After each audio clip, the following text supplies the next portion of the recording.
it appears that we might have Donald Trump's VP selection. Now, he's going to confirm it tomorrow on Friday, and he loves to play tricks. But everybody's reporting, New York Times, local Indiana papers, that it is going to be Mike Pence, the governor of Indiana. So I'm going to tell you who he is if you're not familiar with him. Of course, he's a bad guy. Of course, he's straight from 1955. That's exactly what conservatives love. Like, the old days when we were in charge. So, of course, you're going to have two white males who are, cookie cutter approach to let's go back to the way it was. Now, by the way, if this turns out to be confirmed tomorrow, let's pause to note that I was wrong. I thought that he would pick Ben Carson and go, look, there's my African American, and you can't criticize me for that. And Carson's, kind of milquetoast, so he's certainly not going to challenge him on ego. Well, that turned out not to be correct. He's like, I don't need my African American. No, I'm going to get a guy that looks a lot like I do and who's going to appeal to the same exact people. Well, he knows who his audience is, and that's the direction that he's going.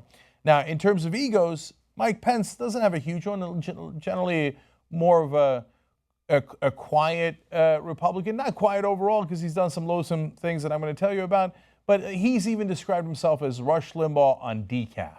He's not the guy to grab the spotlight. So Newt Gingrich, everybody thought had the best chance, but Newt Gingrich is, too much of a presence for Donald Trump. Donald Trump does not like to share the spotlight. So he's like, here, Mike Pence, kind of looks like me, kind of thinks like me. Now we're done with it. Off you go, Mike.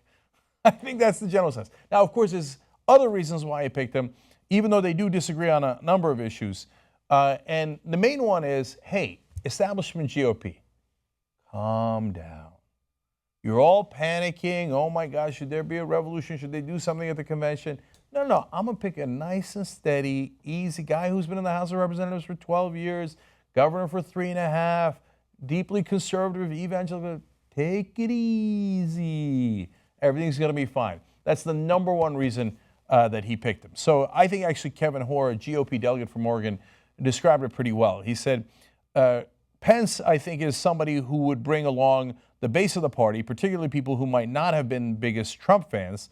I think this would bring a lot of Ted Cruz's supporters.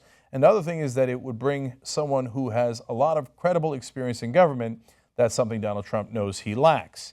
So now my guess is that Donald Trump doesn't think he lacks anything. But he knows that other people think that within the Republican Party. And what this does is it shores that base up. So he's going to be the candidate, no ands, ifs, or buts. He didn't want to take any chances there. And actually, Pence had endorsed Ted Cruz right before the Indiana primary, which turned out to be Cruz's last stand. Donald Trump beat him in Indiana and broke his back. And afterwards, Trump said to Cruz, I was wondering what would break first, your spirit or your body? And it turned out to be his spirit because he gave up right after that. And then Pence was like, yeah, I meant Trump. Trump, yeah, of course, Trump. Now, Trump had said earlier that he was impressed with the way Pence has run Indiana and that picking him would lock down the state's electoral votes. On the other hand, if Trump didn't already win Indiana, he would have been in a world of hurt. So I don't think it's much of a play for swing state electoral votes there. All right, now what do they disagree on? Well, Pence objected to the Muslim ban that Donald Trump proposed. In fact, he called it, quote, offensive and unconstitutional. Damn. A little drama there in Trump Tower. Okay, here are other things that they disagreed on. When Trump went after the judge in the Trump University case and called him a Mexican judge, even though he's American, Pence said, every American is entitled to a fair trial and an impartial judge. But of course, I think those comments were inappropriate. I don't think it's ever appropriate to question the partiality of the judge based on their ethnic background. And then on TPP, he also does not agree with Donald Trump.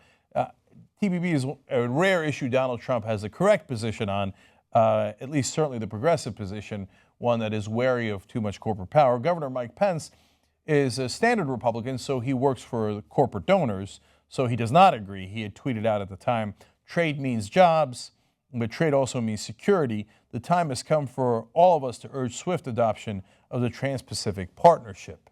So those are the things that they disagree on. Now, if you were wondering, hey, wait, is this guy who disagrees with the Muslim ban, said the judge comments were inappropriate, could he be a decent guy? Oh, no. Okay, Now, let me correct that idea real quick. So, after saying Muslim ban is inappropriate, he then turned around and said, like, don't get me wrong, though. I don't want any Middle Easterns around here, okay?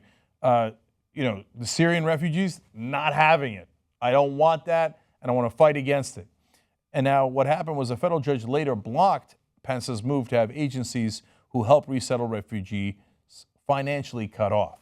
So what he wanted to do was say, if you're a federal agency and you're trying to help Syrian refugees, I want to cut all of your money. Don't help those refugees.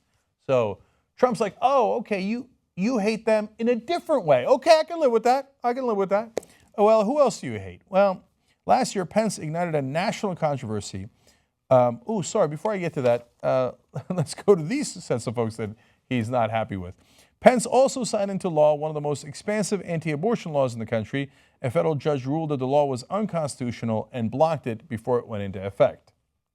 So if you're for a woman's right to choose and to control her own body, and you want a small government that doesn't interfere with a woman and her doctor, well, Mike Pence is not your guy. Mike Pence is like, no, pro-life. And that's why he calls it pro-life. But in fact, he's, of course, in favor of giant government.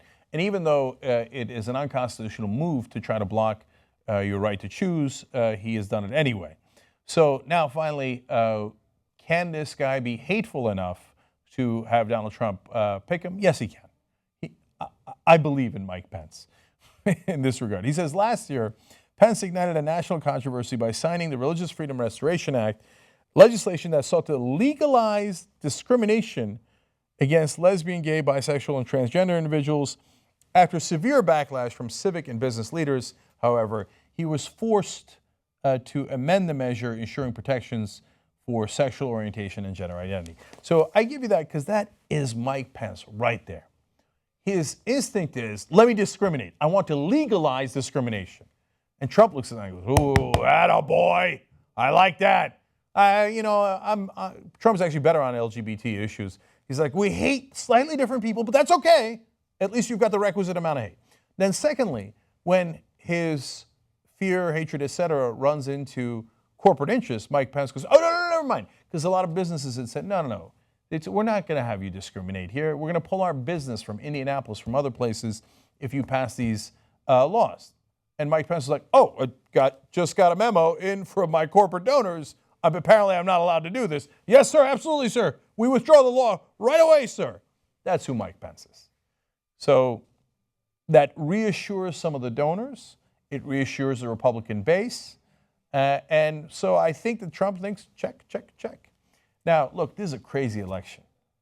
Doesn't mean that Trump won't change his mind at some point. It could be the next 24 hours. It could be after the convention. It could be after his election. You think Trump has any position that he wouldn't move? Like, for example, firing a vice president, unheard of. How many things has Donald Trump done that is unheard of? A lot.